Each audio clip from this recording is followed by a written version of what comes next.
एक छोटा सा गांव, पहाड़ों से घिरा, हरियाली से ढका और शांत वातावरण वाला यह गांव किसी सपनों की नगरी से कम नहीं था। गांव के किनारे एक पुराना मिट्टी का छोटा सा घर था, जहां रहता था राय स्टार और उसकी बूढ़ी माँ। बचपन में राय स्टार के पिता की मौत एक रहस्य बनकर रह गई। न कोई लाश मिली, न कोई सुराग। पिता के जाने के बाद राय स्टार गांव के गैरेज में काम करने लगा। दिन भर मेहनत करता और उससे मिले पैसे से माँ का इलाज करवाता। एक दिन देर रात जब राय स्टार गैरेज से लौट रहा था, तभी उसे रास्ते में एक तेल से भरा पुराना टैंक पड़ा मिला। टैंक अजीब सा था, जंग खाया हुआ, लेकिन उसमें से किसी रहस्यमयी शक्ति की झलक महसूस हो रही थी। शायद इसे बेचकर कुछ पैसे मिल जाएं। राय स्टार सोचते हुए टैंक घर ले आया। माँ से कुछ कहे बिना उसने टैंक को घर के बाहर रखा और वहीं सो गया। आधी रात को एक अजीब आवाज हुई, खड़खड़ गुर्र। राय स्टार की आंख खुली तो देखा टैंक कांप रहा था। देखते ही देखते टैंक ने एक भयानक चुड़ैल का रूप ले लिया। लाल आंखें और बाल जैसे बैलों का सींग। राय स्टार के होश उड़ गए, लेकिन अगले ही पल वो चुड़ैल गायब हो गई और टैंक फिर से वैसा ही हो गया। अगली सुबह डरा हुआ राय स्टार टैंक को लेकर शहर गया और उसे 10,000 डायमंड में बेच दिया। घर लौटकर उसने माँ के हाथों में पूरा डायमंड रख दिया। माँ ने पूछा,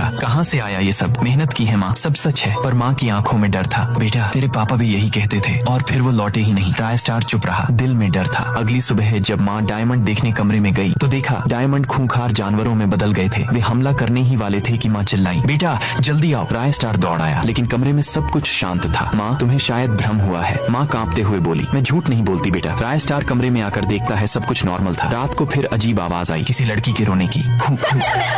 मुझे छोड़ दो। सारा गांव में आवाज गूंज रही थी। गांव के लोग डर के मारे अपने घरों में चले गए। अगली सुबह राय स्टार के घर के बाहर भीड़ लगी थी। गांव वालों ने कहा, तेरे घर से किसी लड़की के रोने की आवाज आई थी। राय स्टार ने सबको साफ मना किया, पर अंदर ही अंदर वो खुद डर से कांप रहा था। एक दिन राय स्टार गैरेज में काम करने जा रहा था। तभी रास्ते में उसे बहुत सारा तेल का टैंकर दिखाई देता है। वह उनमें से 2 टैंकर गाड़ी में लाद कर शहर ले जाता है और तेल का दुकान खोल लेता है। तेल सस्ता था। देखते ही देखते लोगों की लंबी लंबी कतारें लगने लगी और लोग दूर दूर से अपने फाइटर जेट पर आते और तेल से भरा टैंकर लेकर जाते। लेकिन एक नियम था, कोई मोल भाव नहीं। एक दिन एक ग्राहक श्याम आया, बोला, भैया 9,000 डायमंड है, दे दो ना टैंक। राय स्टार ने कुछ कहने ही वाला था कि टैंक ने चुड़ैल का रूप लिया और श्याम को हवा में उड़ा दिया। दुकान पर लगी भीड़ में अफरा तफरी मच गया। धीरे धीरे उसका सारा टैंकर बिक गया, जिससे उसे बहुत सारा सोना और डायमंड मिल गया। वह घर जाकर सारा सोना एक कमरे में रख देता है। उसी रात कमरे से डरावनी आवाज आने लगी। माँ कमरे में आई। वहाँ रखा हुए टैंकर से अचानक चुड़ैल बाहर आई और राय स्टार की माँ को मार डाला। आखिर इस टैंक का क्या रहस्य है? क्या राय स्टार इसका पता लगा पाएगा? पार्ट 2 चाहिए तो कमेंट करो। भूतिया टैंक।